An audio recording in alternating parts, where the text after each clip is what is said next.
తల్లిదండ్రులకి వాళ్ళ పిల్లల్ని కలెక్టర్ చేయాలని, ఐపీఎస్ అధికారులను చేయాలని ఒక కళ ఉంటుంది. ఇది ఈనాటి కళ కాదు, 250 సంవత్సరాల నాటి కళ. అంటే ఎప్పుడు 1772లో వారెన్ హేస్టింగ్స్ ఈ ఐసీఎస్ అనేటటువంటి పోస్ట్, కలెక్టర్ అనే పోస్ట్ని క్రియేట్ చేసినప్పటి నుంచి ఉన్నటువంటి విధానం.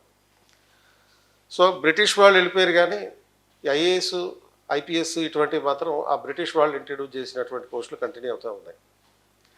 కలెక్టర్, ఎస్పీ ఇటువంటివన్నీ కూడా బ్రిటిష్ కాలం నుంచి ఉన్నటువంటివి. మనం ఈరోజు బ్రిటిష్ వాళ్ళ గురించి గుర్తుపెట్టుకున్నామంటే ఈ ఐఏఎస్ వల్లనే, లేకపోతే ఐపీఎస్ వల్లనే. ఈ పోస్టులే కనుక లేకపోతే వాళ్ళు ఎవరో గుర్తే ఉండదు మనకి. సో ప్రతి సంవత్సరం 11 లక్షల మంది ఈ పోస్ట్ కోసం, అంటే కలెక్టర్ అనే పోస్ట్ కోసం పోటీ పడుతుంటారు. కానీ అల్టిమేట్గా సక్సెస్ సాధించే మాత్రం 0.001% మాత్రమే. ఒక 1000 మంది మాత్రమే సెలెక్ట్ అవుతున్నారు. అంటే ఈ ఎగ్జామ్ ప్రపంచంలోనే అత్యంత కష్టమైన ఎగ్జామ్ అని అంటుంటారు. మరి కానీ దీంట్లో ఉన్నటువంటి సబ్జెక్టులు చూస్తేనేమో సోషల్ స్టడీస్ సబ్జెక్టులు అన్నీ, ఏదైతే 10th క్లాస్లో అత్యంత సులభమైనటువంటి సబ్జెక్టులు అని అనుకున్నామో ఆ సబ్జెక్టులు ఇప్పుడేమో కష్టం అనుకుంటున్నాం. సో మరి దీంట్లో కష్టం ఏంటి, నష్టం ఏంటి, సుఖం ఏంటి, ఏ విధంగా చదివితే ఐఏఎస్ సాధించవచ్చు, ఇటువంటి విషయాలన్నీ మన సీనియర్ ఫ్యాకల్టీస్ని అడిగి తెలుసుకుందాం. సో ఇందులో సుమారుగా 18 రకాల సబ్జెక్టులు ఉన్నాయి. 3 లెవెల్స్లో ఎగ్జామ్ ఉంది. అంటే ఈ ప్రిలిమ్స్, మెయిన్స్, ఇంటర్వ్యూని పర్సనాలిటీ టెస్ట్ అనడం, ఇటువంటివన్నీ ఉన్నాయి. సో ప్రస్తుతం గత 5-6 సంవత్సరాల నుంచి చూస్తుంటే ఎగ్జామినేషన్ డైనమిక్స్ అనేవి చాలా వేగంగా మారుతున్నాయి. సో ప్రతి విషయాన్ని, అంటే మన చుట్టూ జరుగుతున్నటువంటి ప్రతి విషయాన్ని చాలా జాగ్రత్తగా అబ్జర్వ్ చేసి చదువుకున్న దాంతో అప్లై చేయాలి. సో ఏ విధంగా మన చదివిన దాన్ని, చూసేదాన్ని రెండింటిని ఇంటిగ్రేట్ చేసుకుంటూ ఎగ్జామ్లో అడిగేటటువంటి ప్రశ్నలకి సమాధానాలు రాయాలి. ఇటువంటి అంశాలన్నీ ఈరోజు తెలుసుకుందాం. సో ఫస్ట్ మన సీనియర్ ఫ్యాకల్టీ శ్రీహరి గారు ఉన్నారు, జాగ్రఫీ ఫ్యాకల్టీ. సో ఆయన జాగ్రఫీలో పిహెచ్డి చేశారు. సో శ్రీహరి గారు మీరు చెప్పండి, అది అసలు జాగ్రఫీ అసలు ఎందుకు చదవాలి, ఐఏఎస్కి జాగ్రఫీకి సంబంధం ఏంటి? సార్, మనకు సివిల్ సర్వీసెస్లో geography both preliminary examination and mains ఎగ్జామినేషన్లో ఉంది సార్. రఫ్లీ ప్రిలిమ్స్లో ఒక 20 క్వశ్చన్లను అనుకుంటే, మెయిన్స్లో దాదాపుగా ఎకాలజీ, ఎన్విరాన్మెంట్, బయోడైవర్సిటీ అన్నిటితో కలిపితే దాదాపుగా 200కు పైగా మార్కులు మెయిన్స్ వెయిటేజ్లోను, దాదాపుగా ఒక 40-45 మార్కులు ప్రిలిమినరీ ఎగ్జామినేషన్లో ఉంది సార్. జాగ్రఫీకి అంత వెయిటేజ్ ఇవ్వడం అంటే, యూపీఎస్సీ లాంటి కాన్స్టిట్యూషనల్ బాడీ మరి జాగ్రఫీకి అంత వెయిటేజ్ అంటే ఊరికినే ఇవ్వలేదు. సో మిగతా ఒక కాబోయే officer, India wide all India సర్వీసెస్లో వర్క్ చేసే ఒక ఐఏఎస్, ఐపీఎస్ లాంటి ఆఫీసర్కి ఆ ప్రాంతంలో ఒక సీనియర్ బ్యూరోక్రాట్ లాగా, ఒక సీనియర్ ఆఫీసర్ లాగా వర్క్ చేస్తున్నప్పుడు ఆ ప్రాంతం యొక్క వనరుల పైన, రిసోర్సెస్ పైన, ఆ ప్రాంతం యొక్క జనాభా పైన, పాపులేషను, ఆ ప్రాంతం యొక్క ట్రాన్స్పోర్టేషను, ఇతర డిజాస్టర్స్ పరమైనటువంటి వల్నరబిలిటీ, ఇవన్నీ తెలుసుకోవాలి అంటే ఆఫీసరు వన్స్ ర్యాంక్ కొట్టిన తర్వాత ట్రైనింగ్లో తెలుసుకోకుండా ముందుగానే ఇవన్నీ తెలుసుకొని ఉండడం వలన మనం ఎంటర్ అవ్వడమే, ఒక ఆఫీసర్ ఎంటర్ అవ్వడమే ఒక హైలీ క్యాలిబర్డ్, ఆ ప్రాంతీయ నేపథ్యం పైన బాగా పట్టు ఉన్నటువంటి ఆఫీసర్గా వెళ్ళడం అన్నది అడ్మినిస్ట్రేషన్కి చాలా కీలకమైనటువంటి అండ్ దోహదపడే అంశం. అందుకనే ప్రిలిమినరీ స్థాయి నుండి మెయిన్స్ స్థాయిలోను, అదేవిధంగా పర్సనాలిటీ టెస్ట్లో కూడా వాళ్ళు ఏ ప్రాంతం వాసులు అని తెలుసుకొని ఆ ప్రాంతం పైన కూడా ప్రశ్నలు సంధిస్తున్నటువంటి విషయం మనకు తెలిసిందే. కాబట్టి జాగ్రఫీని చదవడం వలన ఒక అంశం ఏంటంటే ఆ ప్రాంత భౌగోళిక నేపథ్యం పైన పట్టొస్తుంది. ఇది ఫస్ట్ అంశం. రెండవ అంశం, మనకు ఉన్నటువంటి మిగతా సబ్జెక్ట్స్ ఏవైతే హిస్టరీ కానీ, లేదంటే అడ్మినిస్ట్రేషన్ కానీ, పాలిటీ కానీ, ఎకానమీ కానీ, ఇవన్నీ అర్థం చేసుకోవాలి అంటే దాని రూట్స్ మనకు జాగ్రఫీలోనే పడతాయి సార్. ఎందుకంటే మొన్న ఒకసారి ఒక క్వశ్చన్ అడిగారు, ఎందుకు యుద్ధాలన్నీ కూడా పానిపట్టులోనే జరుగుతాయని ఒక క్వశ్చన్ అడిగారు. సో యుద్ధాలు పానిపట్టులో జరుగుతాయని అడగడం అన్నది ఒరిజినల్ హిస్టరీ కాదు, అది జాగ్రఫీ ఆధారపడి ఉన్నటువంటి అంశం. ఎందుకు షోడశ మహాజనపదాస్ 16 కింగ్డమ్స్లో మగధ ఒకటే ఎందుకు సక్సెస్ అయింది, అది గంగా బ్రహ్మపుత్ర ప్లెయిన్స్లో కోర్ పాయింట్లో ఉంది. సో ఎంత వ్యవసాయం చేసినా తరగని 6 కిలోమీటర్ల మందమైనటువంటి నేలలు ఉన్నాయి. సో అంటే ఆ ప్రాంతం యొక్క హిస్టరీ అర్థం చేసుకోవాలి అన్నా, ఎకానమీ అర్థం చేసుకోవాలి అన్నా జాగ్రఫీ అన్నది రూట్స్ని ఇస్తుంది. కాబట్టి మిగతా సబ్జెక్ట్స్ని అర్థం చేసుకోవడానికి జాగ్రఫీ చదవాలి. రెండవది ఒక పర్ఫెక్ట్ ఆఫీసర్గా ఉండాలి కాబట్టి జాగ్రఫీ చదవాలి. ఎందుకని యూపీఎస్సీలో మనం జాగ్రఫీ కంపల్సరీ చదవాల్సి ఉంటుంది సార్. సో అంటే ఒక రచయిత చెప్పినట్టుగా దేశం అంటే మట్టి కాదు, దేశం అంటే మనుషులు అన్నాడు. సో దేశం అంటే మట్టి కూడా, ఎందుకంటే ఆ భూభాగంలో ఉండేటటువంటి పరిసరాలను బట్టి పరిపాలన ఉంటుందనేది మీ ఐడియాలజీ. సో 2012 వరకు మనకి ప్రిలిమ్స్లో ఆప్షనల్ ఉండేది, మల్టిపుల్ చాయిస్ క్వశ్చన్స్ తోటి. ఆ తర్వాత ఈ ఆప్షనల్ విధానాన్ని తీసేసి సీసాట్ ప్రవేశపెట్టారు, సివిల్ సర్వీస్ యాప్టిట్యూడ్ టెస్ట్ అని. సో ఈ సీసాట్ అనేది ఈ మధ్య కాలంలో మళ్ళీ కొంచెం అది కూడా కొద్దిగా ఎవ్రీ ఇయర్ డైనమిక్స్ దానికి కూడా చేంజ్ అవుతున్నాయి. స్టాటిక్గా ఏదో ఒక అర్థమెటిక్ ఇటువంటి స్టాఫ్ సెలక్షన్ కమిషన్లో చదువుకున్నట్టుగా కాకుండా సివిల్ సర్వీస్కి సంబంధించినటువంటి సీసాట్ ఎగ్జామ్లో అడిగేటటువంటి క్వశ్చన్స్ వాటి ప్యాటర్న్ కంప్లీట్గా మారుతుంది. సో మన 21st సెంచరీలో సీసాట్ టీచ్ చేసేటటువంటి సీనియర్ ఫ్యాకల్టీ సంజయ్ గారు ఉన్నారు. సో సంజయ్ సార్, మీరు చెప్పండి అసలు సీసాట్ ఎందుకు మనకి సివిల్ సర్వీసెస్లో పెట్టాల్సి వచ్చింది? ఈ సీసాట్ అనేది 2005లో పార్లమెంట్లో అప్రూవ్ అయింది sir. Every change taken by the DoPT will be go to the parliament and రాజ్యసభలో ఇచ్చారు. 2010లో ఫస్ట్ టైం దీన్ని సిలబస్లో పెట్టి 2011లో పేపర్ జరిగింది. అప్పుడు ఇది స్కోరింగ్ ఉండేది. స్కోరింగ్ అంటే CSAT paper 1, paper 2, paper 1 200, paper 2 200, every question 2.5 marks ఉండేది. అయితే రాంగ్ పర్సెప్షన్ ఏంటంటే కొత్తగా ఏం పెట్టలేదు సార్ ఇది. Before that in preliminary services mental bit we have 28 to 30 marks. మెయిన్స్లో ఒక పేపర్లో 50 మార్క్స్ ఉండేది, రెండు కలిపి 80. ఆ 80నే ప్రిలిమ్స్లో స్కాన్ కింద పెట్టారు.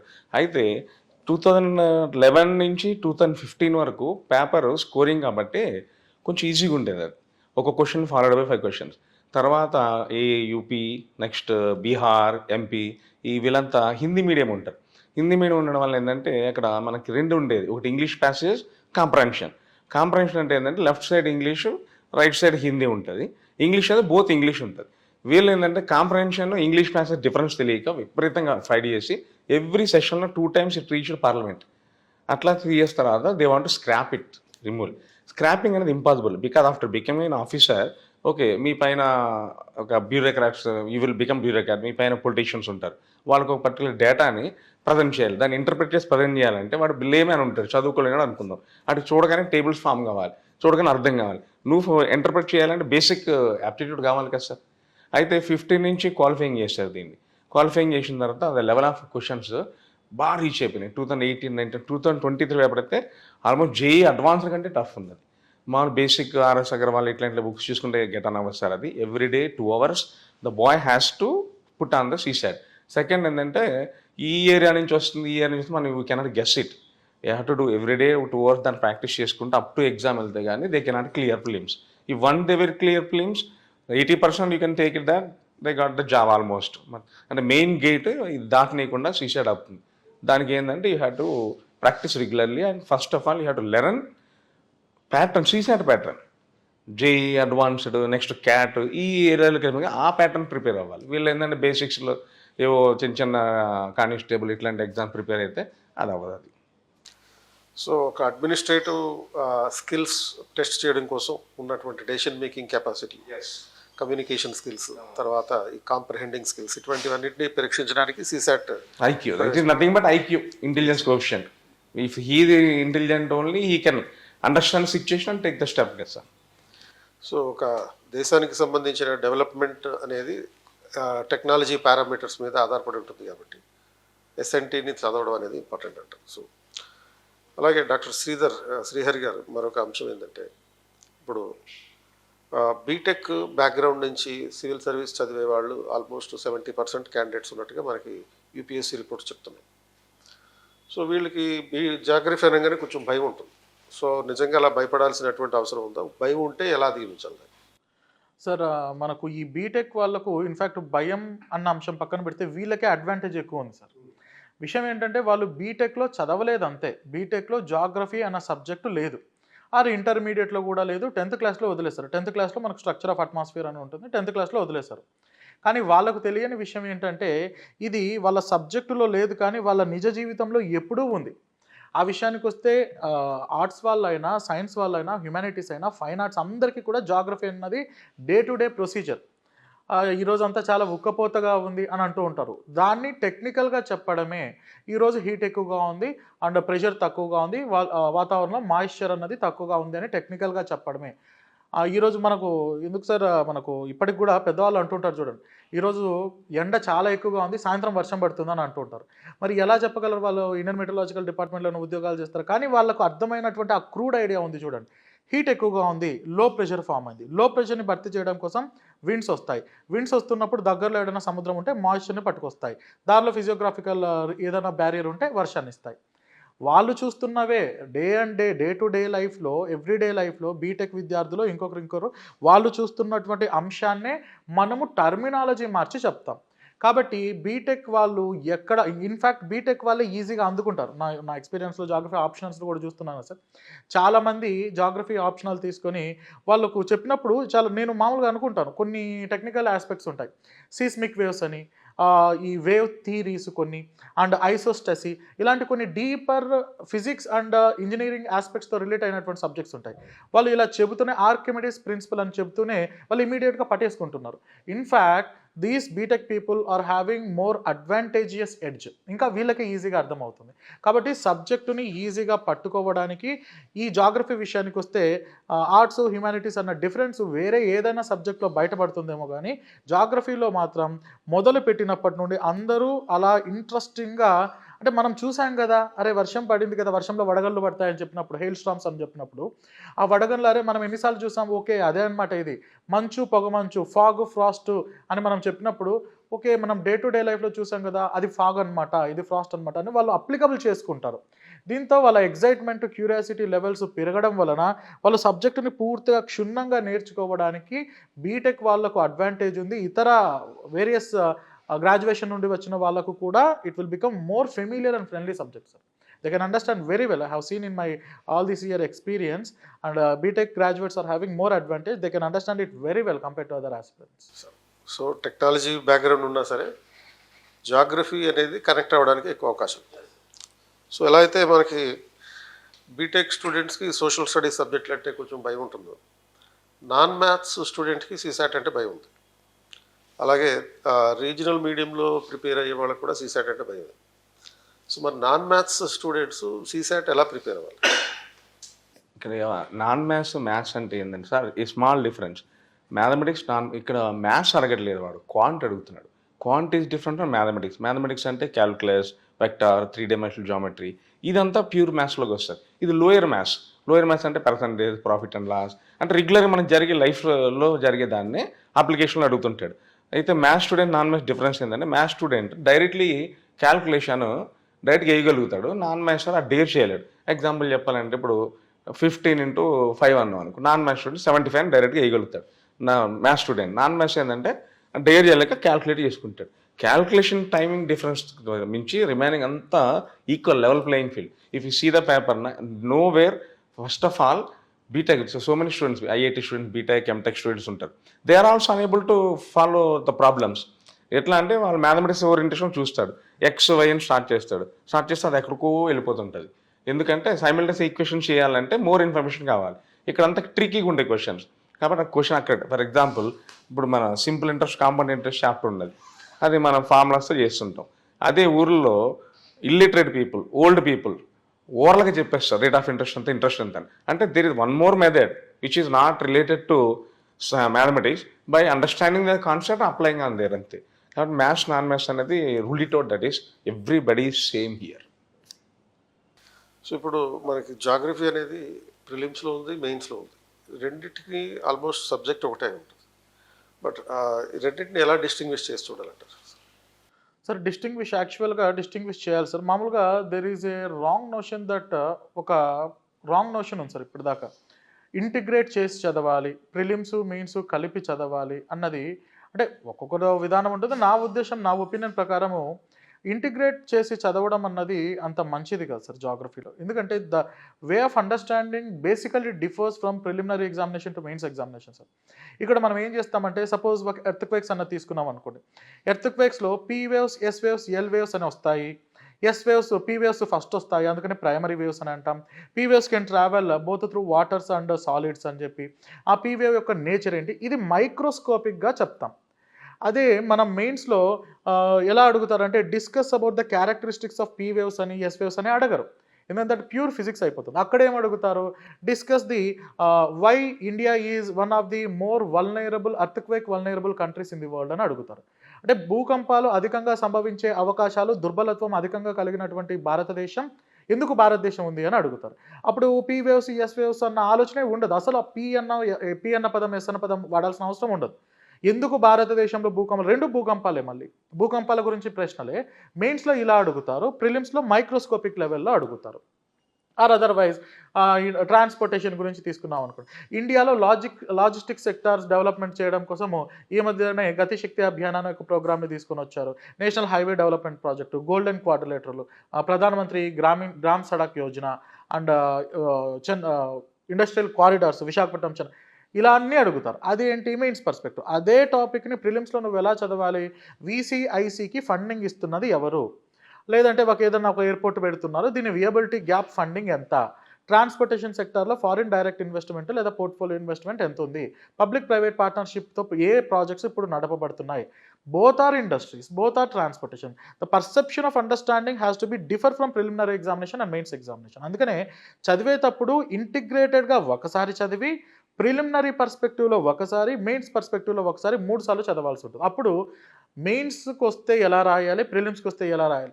Are otherwise if you are integratedly prepared, then you will dump all the factual content there when the question has been asked in the mains examination. Or otherwise you have been completely focusing on the mains concept, your precision will be missed in the preliminary examination. That's why there should be proper balance between facts and concepts, and proper balance between the mains examination as well as preliminary examination. There is a subtle difference. చాలా సన్నటి narrow విభజన ఉంది. అది మనం క్లాస్లో topic by topic అందిస్తాం. So ఫండమెంటల్గా basic subject అంతా ఒకటే. సో అదంతా చదివేయాలి ఫస్ట్. చదివేసిన తర్వాత ఫ్యాక్ట్స్ అన్నీ ప్రిలిమ్స్కి ఉపయోగపడతాయి. అవును sir. Analytical dimensions, policy orientation అంతా మెయిన్స్కి చూసుకోవాల్సి ఉంటుంది.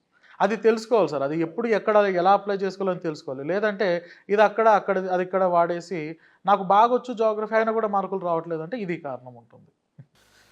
సో సంజయ్ సార్, ఇప్పుడు 2022లో ఎవరైతే చాలామంది క్యాండిడేట్స్ మెయిన్స్ రాశారు, కొంతమంది ఇంటర్వ్యూకి వెళ్ళి ఫెయిల్ అయ్యారు.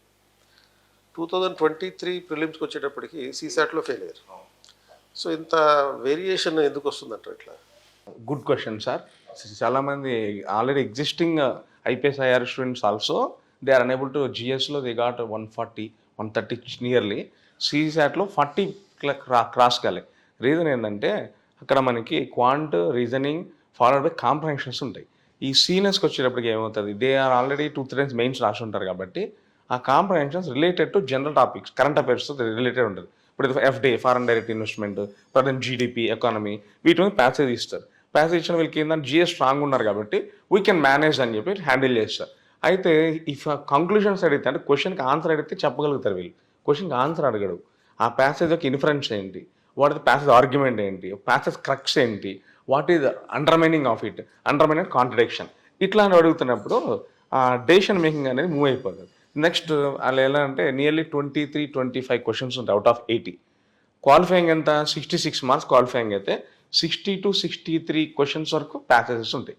If you open the booklet తీసుకోగలది 3-4 ప్యాసేజెస్, ఒక అర్థమెటిక్ 3-4 ప్యాసేజ్ ఇలా ఉండడం వల్ల ప్యాసేజ్ అన్నీ కరెక్ట్ అయిపోతాయి. నాకు పైన ఒక 4-5 క్వశ్చన్స్ చిన్న క్వశ్చన్స్ చేసుకుంటే ఐ కెన్ గెట్ త్రూ అని మెయిన్ మెంటల్గా ఫిక్స్ అయిపోతారు. సెకండ్, ఎగ్జామ్కి 1 month కూడా కాకుండా 15-20 days ముందు జస్ట్ ప్రాక్టీస్ ప్యాసేజ్ రివైజ్ చేసి 2-3 టెస్ట్ తీసి రాసి క్లియర్ అయిపోతాను వెళ్ళిపోతారు. అది మొత్తం ఆ సినారియో వల్ల కంప్లీట్గా they lost the chances. Main my advice is sitting on passages better to work out. అది 60 marks, 140 marks or on quant and remaining areas. ఇక్కడ క్వశ్చన్కి ఆన్సర్ డైరెక్ట్ కనిపిస్తుంది, అక్కడ ఇది వచ్చిందని ఇది కనిపించదు, రైట్. ఇంకోటి ఏంటంటే డేటా సఫిషియన్సీ అని ఒక 2 years నుంచి 2020-23 నుంచి క్వశ్చన్కి ఆన్సర్ అడగట్లా. Will be easy when you are dealing with 200 questions. 200 questions చేసి 66 అంటే తక్కువ అవుతుంది. You are dealing with 80 questions. 80 క్వశ్చన్స్లో 100% 40 క్వశ్చన్స్ కరెక్ట్ చేయగలగాలి. దట్ ఈజ్ యూపీఎస్సీ పేపర్, నాకు ordinary local paper. So UPSC పేపర్లో 80-40 వచ్చేస్తాను కూడా అనేది over estimation of themselves. That's the main reason. So Sridhar sir, ఇప్పుడు మనకి హిస్టరీ చదవడానికి ఎన్సీఆర్టీ చదవమంటారు. అయితే ఎన్సీఆర్టీలు 3 రకాలు ఉన్నాయి. ఇప్పుడు 95 బిఫోర్ ప్రింట్ అయింది ఒకటి, 95 తర్వాత ప్రింట్ అయింది ఒకటి, మళ్ళీ 2005 తర్వాత ప్రింట్ అయింది ఒకటి. ఇప్పుడు 4వ రకం రాబోతుంది. 2023 నుంచి కొత్త సిలబస్లో కొంచెం మార్పులు తీసుకొస్తుంది అంటున్నారు. సో ఇప్పుడు ఇన్ని 4 రకాల పుస్తకాలు ఉన్నట్లు లెక్క సివిల్ సర్వీస్ ప్రిపరేషన్లో ఎన్సీఆర్టీ. మరి ఏ బుక్స్ చదవడం అనేది స్టూడెంట్కి మనం చెప్పాలి. Thank you Pradeep sir. Basically NCERTs విషయానికి వస్తే 2000 తర్వాత పబ్లిష్ అయిన NCERTs are better. RS Sharma కానీ, ఏన్షియంట్ ఇండియా, అలాగే మిడివల్ సతీష్ చంద్ర, మోడర్న్ బిపిన్ చంద్ర, అవి చదవడం బెటరు. ఇక న్యూ ఎన్సీఆర్టీ విషయానికి వస్తే నా అడ్వైజ్ ఏంటంటే 2 చదవడం మంచిది. Because even though the number of books may look more, the subject is repeated. ఒక పుస్తకం ఏన్షియంట్ ఇండియా పాత ఎన్సీఆర్టీ, కొత్త ఎన్సీఆర్టీ చదివితే 4-5 పాయింట్లు ఎక్స్ట్రా వస్తాయి. 2 ఎందుకు చదవాలంటే old NCERT is very simple, it is lucid, very well written. అంటే హిస్టరీ, నాన్ హిస్టరీ బ్యాక్గ్రౌండ్ వాళ్ళకి చదివితే చాలా ఈజీగా అర్థమవుతుంది. Point number 1. Then it is easy to locate facts. Point number 3, in the preliminary questions are also conceptual. History అనగానే బిట్లే కాదు, they are also giving statements and concepts. For example, Buddhist principles ఉన్నాయనుకోండి, which are the following are 4 noble truths of Buddhism, అలా కూడా అడుగుతున్నారు. అంటే descriptive ఉండే మ్యాటర్లో కూడా ఆబ్జెక్టివ్ క్వశ్చన్స్ అడుగుతున్నారు. సో ఆ విధంగా old NCERT will be very very useful. New NCERT has at least some 5% more points. So it is better also to read both. For first clarity, start with post 2000 NCERTs, 11th and 12th class, 10th, 11th and 12th class, and after that the themes in Indian history were ancient, medieval and modern, new NCERTs. అది చదవడం మంచిది. So అంటే ఇప్పుడు మనకి రాబోయే కొత్త NCERT history పుస్తకాల్లో India అనే పేరు తీసేసి భారత్ అనే పేరు పెడతామంటున్నారు. అలాగే 2వ పాయింట్ ఏంటంటే ఈ మెడివల్ హిస్టరీలో ఇస్లామిక్ హిస్టరీ ఇంపాక్ట్ని తగ్గించి నాన్ ఇస్లామిక్ హిస్టరీని పెంచుతూ ఉంటున్నారు. ఓకే, అప్పుడు ఈ కొత్త పుస్తకాలు కూడా చదవాల్సి వస్తుంది కదా.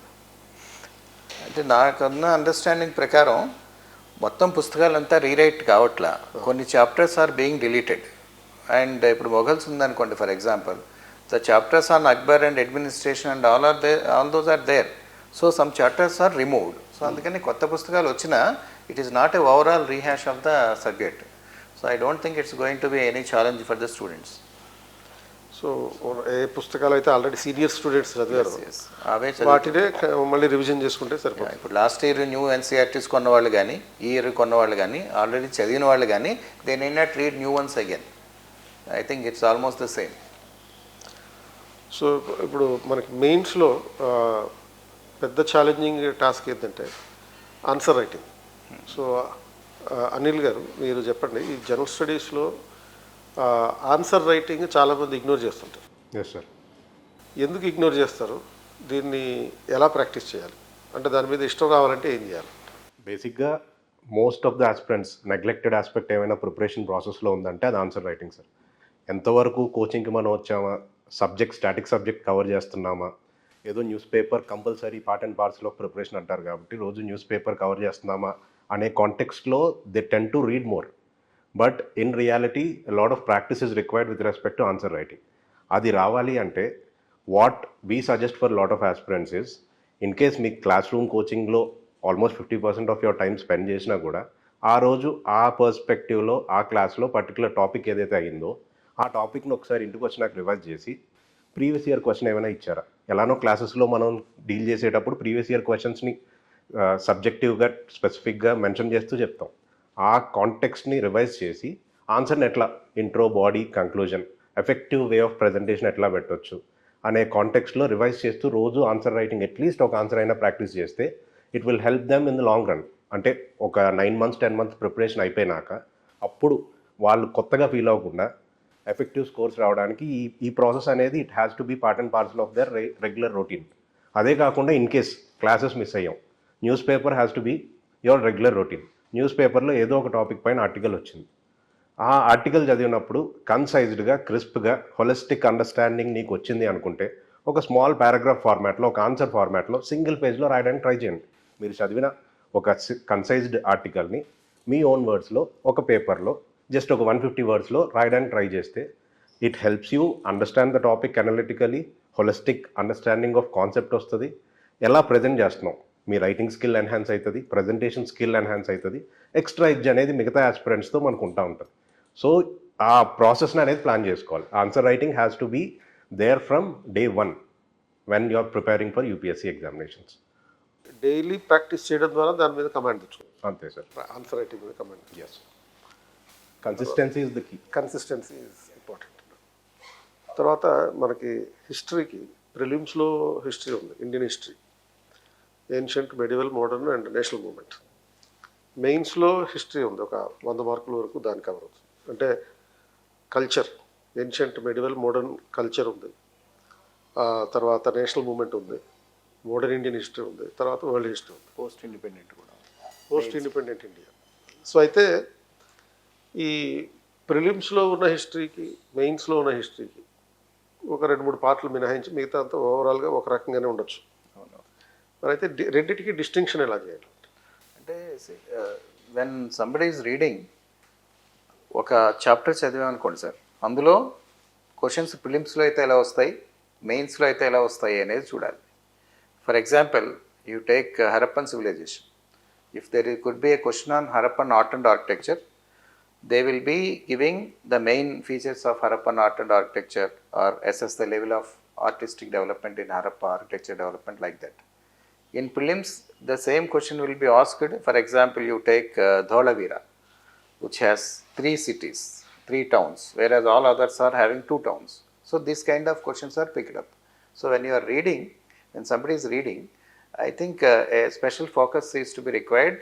ఇదే ప్రశ్న ప్రిలిమ్స్లో అయితే ఎలా అడుగుతారు, ఇదే చాప్టర్లో మెయిన్స్లో ఎలా వస్తాయి, ఆ పర్స్పెక్టివ్ డిఫరెన్స్తో చాప్టర్స్ చదువుకుంటే it will become very very easy. So అలా ప్రతిదానికి పాత క్వశ్చన్స్ చూసుకుంటూ ఇవి ఎలా అడుగుతున్నారు, ఏమిటి, మెయిన్స్లో ఎలా అడుగుతారు, ప్రిలిమ్స్లో ఎలా అడుగుతారు. ఇప్పుడు మన ఇన్స్టిట్యూట్లో కూడా we always teach that way. ఇదైతే ప్రిలిమ్స్లో ఎలా అడుగుతారు, మెయిన్స్లో ఎలా అడుగుతారు.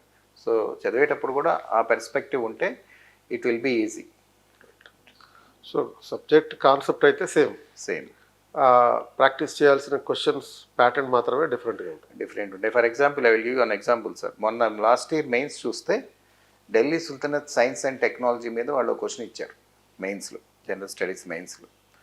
అదే ప్రిలిమ్స్లో అనుకోండి, ఇప్పుడు పర్షియన్ వీల్ అని ఉంది, అది ఎప్పుడు ఇంట్రడ్యూస్ చేశారు అని చెప్పి ప్రిలిమ్స్లో అడగచ్చు.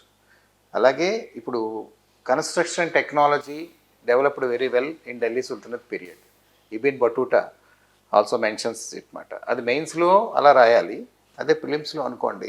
So when it was introduced, the author or the writer, the traveler, Morocco traveler, who complimented the construction technology in medieval India, Ibn Battuta అని ఇవ్వచ్చు. Paper came to India in the Tughlaq period, అది అందులో అయితే టెక్నాలజీలో రాస్తాం మెయిన్స్లో. అదే ప్రిలిమ్స్లో paper was introduced in India in which of the following period, Tughlaq period, Lodi period, గుప్తన్ పీరియడ్, అలా ఇవ్వచ్చు. So I think that is how we need to differentiate. Next మనం సివిల్ సర్వీస్ ఎగ్జామ్స్ ప్రిపేర్ అయ్యే అభ్యర్థుల కోసం కేర్ ఇనిషియేటివ్ అని ఒకటి తీసుకొచ్చాం. సో కేర్ ఇనిషియేటివ్లో ప్రిలిమ్స్ ప్రతిరోజు, అలాగే మెయిన్స్కి సంబంధించిన ప్రాక్టీస్ చేస్తాం. సో కేర్ ఇనిషియేటివ్ గురించి ఒకసారి మన స్టూడెంట్స్కి చెప్పండి. Yes sir.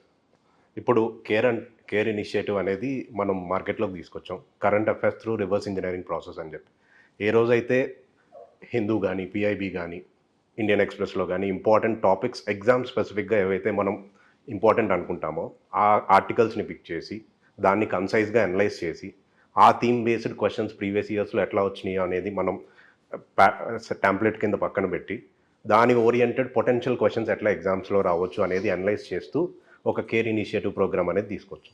సో ఎవ్రీడే ఆ కేర్ ఇనిషియేటివ్ ఫార్మాట్లోనే ఒక ప్రీవియస్ ఇయర్ క్వశ్చన్స్ని టెంప్లెట్గా పెట్టుకొని ఈరోజు వచ్చిన న్యూస్ పేపర్లో ఇంపార్టెంట్ ఇష్యూస్ ఏవైతే ఉన్నాయో దాన్ని కవర్ చేస్తూ ఒక 20 MCQs అనేది మనం ఆ లైన్స్లో యూపీఎస్సీ స్టాండర్డ్స్లో ప్రిపేర్ చేసి ఇస్తున్నాం. దానికి పూర్తిగా ఎక్స్ప్లెనేషన్తో పాటు అనలిటికల్ పర్స్పెక్టివ్స్ని కూడా ఇన్కార్పొరేట్ చేసి తీసుకొస్తున్నాం.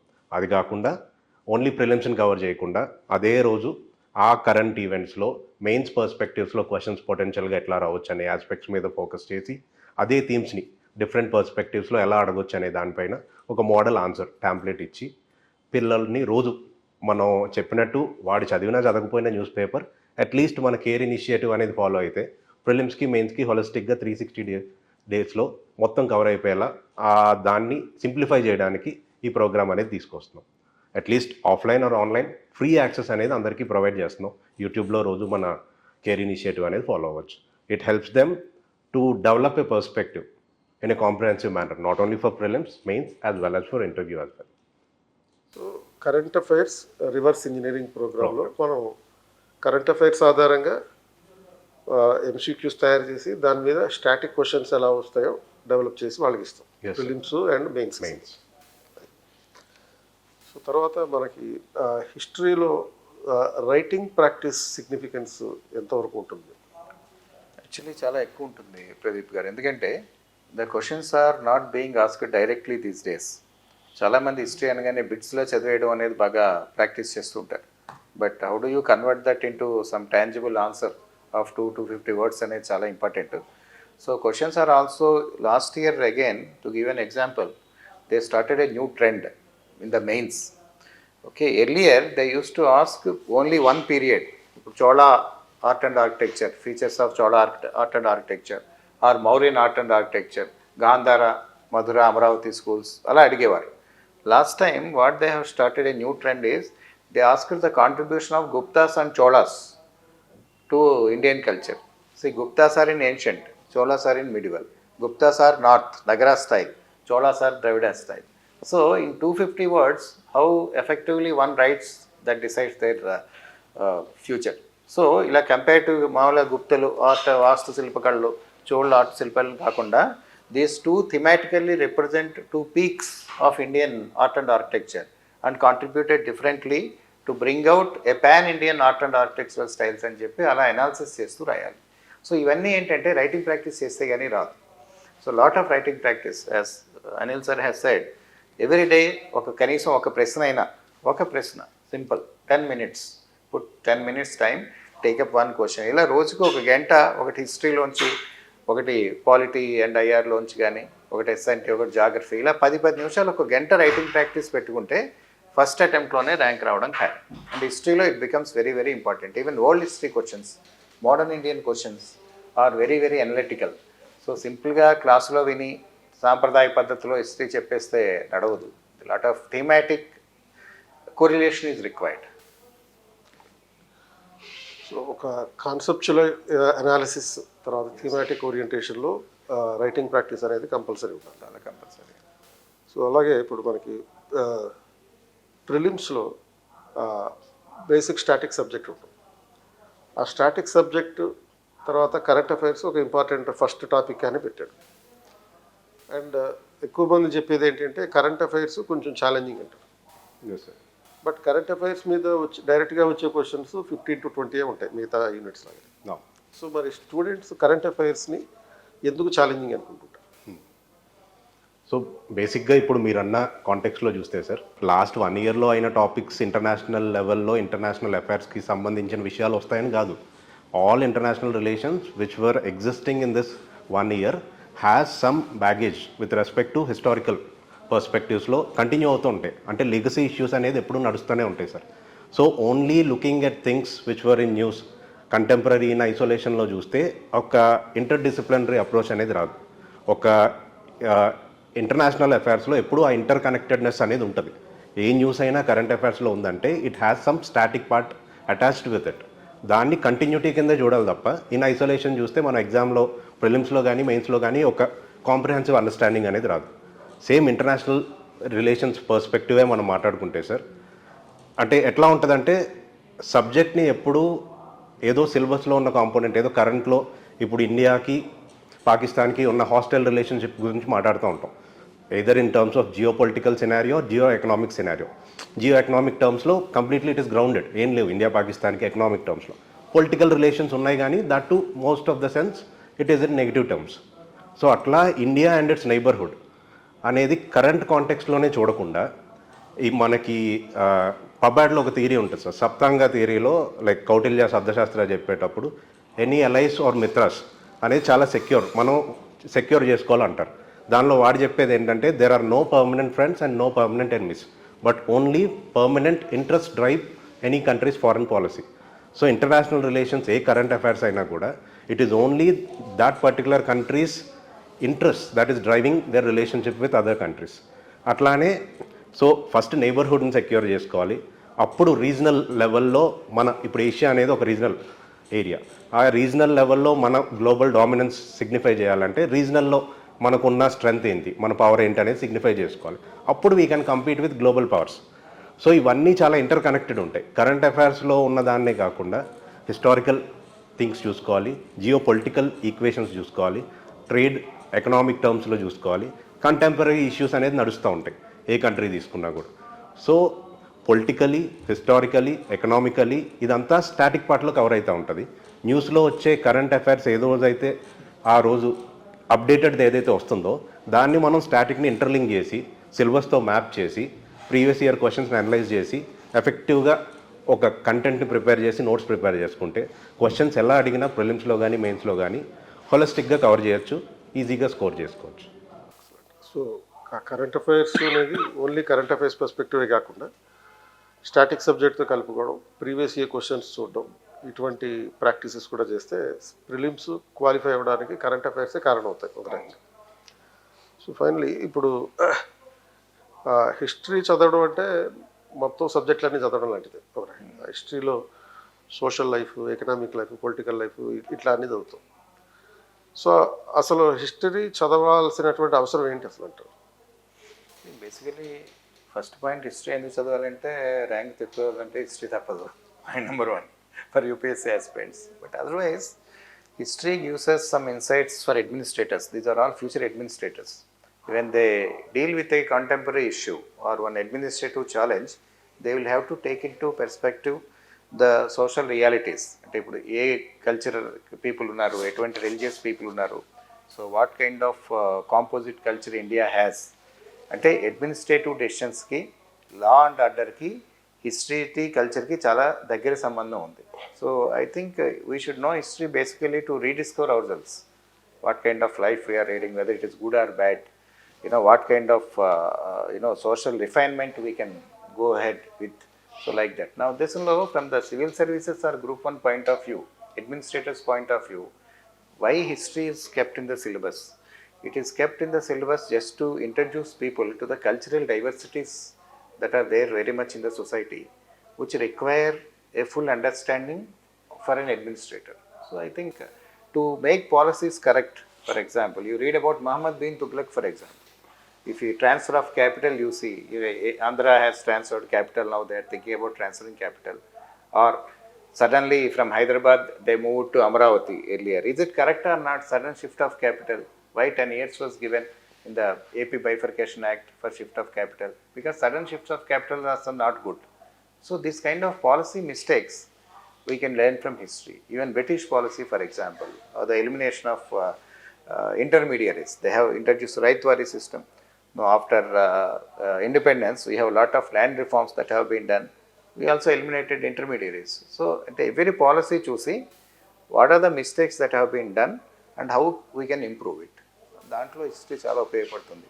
ఇప్పుడు తెలంగాణ మూమెంట్ చూడండి, for example, though it is not directly related to UPSC. Telangana movement మన కేసీఆర్ గారు చేసింది ఏమిటంటే, అంతకు ముందున్న మూమెంట్స్ అన్నీ ఆయన క్షుణ్ణంగా చదివి అవే పద్ధతులు మళ్ళీ రిపీట్ చేశారు. So history repeats itself. So obviously was successful in getting Telangana again. So a movement అయినా కానీ చరిత్రలో ఉన్న విషయాలను తీసుకుని మళ్ళీ దాన్ని ప్రజెంట్ చేస్తున్నారు. అందుకే చాలా పాపులర్ ప్రోవర్బ్ ఉంది, హిస్టరీ రిపీట్స్ ఇట్ సెల్ఫ్ అని. సో అందుకని we should know history. So గతంలో చేసిన తప్పులు మళ్ళీ ప్రస్తుతం చేయకుండా ఉండడం కోసం, అవాయిడ్ చేయడం కోసం హిస్టరీ చదవడం కంపల్సరీ.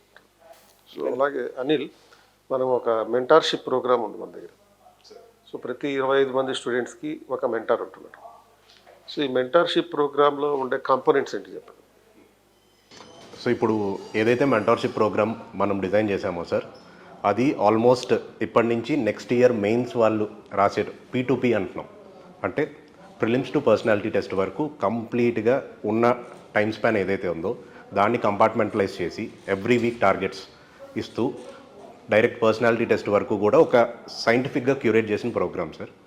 సో ఎవ్రీ వీక్ ఒక స్పెసిఫిక్ సబ్జెక్ట్ పైన ఒక సబ్ కాంపోనెంట్ అనేది టార్గెట్గా ఇస్తూ ఎవ్రీ సాటర్డే ప్రిలిమ్స్ పర్స్పెక్టివ్లో, ఎవ్రీ సండే మెయిన్స్ పర్స్పెక్టివ్లో ఒక ఫుల్ లెంత్ టెస్ట్. మెయిన్స్ అంటే 20 క్వశ్చన్స్ని, ప్రిలిమ్స్ అంటే 100 క్వశ్చన్స్ని, ఆ సబ్ కాంపోనెంట్ని అలా 5 days చదివి రివైజ్ చేసుకొని మన దగ్గరకు వచ్చి ఫుల్ లెంత్ టెస్ట్లో ఆన్సర్ చేస్తూ ఉంటారు.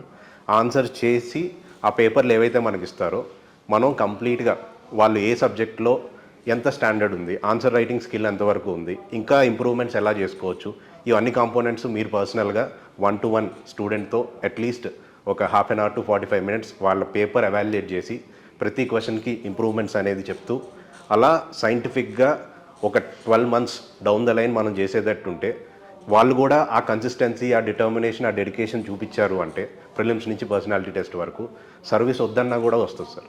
So you have to trust in the programme, trust in the process.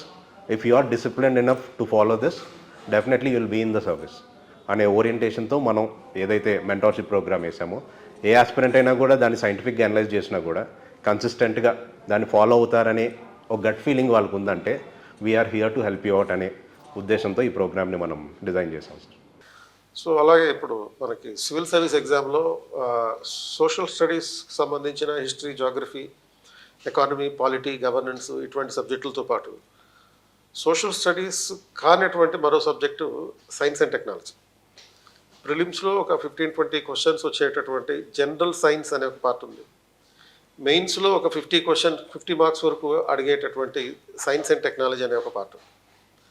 So మనకి ఈ సైన్స్ అండ్ టెక్నాలజీ టీచ్ చేసే ఫ్యాకల్టీ భరత్ గారు ఉన్నారు. సో భరత్ గారిని అడిగి అసలు సైన్స్ అండ్ టెక్నాలజీ ఎందుకు చదవాలి, సివిల్ సర్వీస్ ఆస్పిరెంట్ ఎందుకు చదవాలి అంటే? సార్, సైన్స్ అండ్ టెక్నాలజీ లేనిది ఒక కంట్రీ డెవలప్మెంట్ అనేది ఉండదు బేసికల్గా. సో ప్రజెంట్ మనం చూసేటువంటి కంట్రీస్నే చూస్తే, developed countries, developing countries, under developed countries చూస్తే వాళ్ళ దగ్గర ఉన్న టెక్నాలజీని బేస్ చేసుకొని మనం చెప్పేయచ్చు. సో యాజ్ ఎ సివిల్ సర్వెంట్కి కూడా మనకు అట్లీస్ట్ మన సరౌండింగ్లో జరిగేటువంటి టెక్నాలజికల్ డెవలప్మెంట్స్ పైన కూడా ఐడియా ఉండాలి. అది ఫర్ ఎగ్జాంపుల్ డిఫరెంట్ డైమెన్షన్స్ చూసుకుంటే సార్, ఒకే సబ్జెక్ట్ని సో బయోటెక్నాలజీతో లింక్ చేయొచ్చు, ఇన్ఫర్మేషన్ కమ్యూనికేషన్ టెక్నాలజీతో లింక్ చేయొచ్చు, స్పేస్తో, డిఫెన్స్తో, ట్రాన్స్పోర్టేషన్, ఇలాంటి ఏరియాస్ అన్నిటినీ సైన్స్ అండ్ టెక్నాలజీతో లింక్ చేయొచ్చు. సో వీటిపైన అంతో ఇంతో ఖచ్చితంగా ప్రతి ఒక్కరికి యాజ్ ఎ కామన్ మ్యాన్కి కూడా అంతో ఇంతో నాలెడ్జ్ ఉండాలి సార్. సో మనం మరి సివిల్ సర్వెంట్స్ అంటే తప్పకుండా మనకు డైలీ లైఫ్లో జరిగేటువంటి, మన సరౌండింగ్లో జరిగేటువంటి కొన్ని యాక్టివిటీస్ పైన మనకు ఎప్పుడెప్పుడు అబ్జర్వేషన్ ఉండాలి. So for example health issues గురించే మనం తీసుకుంటే, ఈరోజు మన భారతదేశం కమ్యూనికబుల్ డిసీజ్ ద్వారా, నాన్ కమ్యూనికబుల్ డిసీజ్ ద్వారా ఎంతో సఫర్ అవుతుంది. So for example communicable diseases మనం అనుకుంటే, ఇప్పుడు కూడా మనం టీబీని ఎరాడికేట్ చేయడానికి చాలా ప్రాబ్లమాటిక్ ఉంది. సో మరి పబ్లిక్ సర్వెంట్గా మనం టీబీ గురించి తెలుసుకోవాల్సి అంటే అవసరం ఉంది. ఇలా టీబీ అనేది ఒక ఎగ్జాంపుల్ కిందకి చెప్తున్నాం సార్. సో హెల్త్ ఇష్యూసే కాదు, ప్రతి రంగానికి మనం అటాచ్ చేసుకుంటూ ఉంటేనే మనకు ఖచ్చితంగా ప్రాపర్ మైండ్ అనేది ప్రాపర్గా డెవలప్ అవుతుందని మనం చెప్పుకోవచ్చు. అఫ్కోర్స్ ఇది పర్సనల్ కూడా మనకి డెవలప్మెంట్ కోసం యూజ్ అవుతుంది sir science and technology. So అలాగే ఇప్పుడు మనకి సైన్స్ టెక్నాలజీ అని పేర్లు ఉన్నా కానీ అందులో ఎక్కువ సోషల్ ఇంప్లికేషన్సే క్వశ్చన్స్ అడుగుతున్నారు. ఇప్పుడు సో అటువంటి క్వశ్చన్స్ ఎలా ఉండొచ్చు అంట, అంటే social implications relation to general science technology ఎలా ఉంటాయంట? Social implication. So for example నేను ఇందాక ఒక ఇష్యూ చెప్పాను సార్, హెల్త్ ఇష్యూసే ఉన్నాయి. సో అందులో ట్యూబర్క్లోసిస్ అనే ఇష్యూ, హెచ్ఐవి గురించి కానీ, ఇంకా కొన్ని కమ్యూనికబుల్ డిసీజెస్లో మనకి ఫైలేరియాసిస్ ఇలాంటివన్నీ ఉన్నాయి. సో అవి పర్సన్కే కాకుండా, అంటే మన హెల్త్కే కాకుండా, దానివల్ల సోషల్ స్టిగ్మా అనేది ఫామ్ అవుతాయి.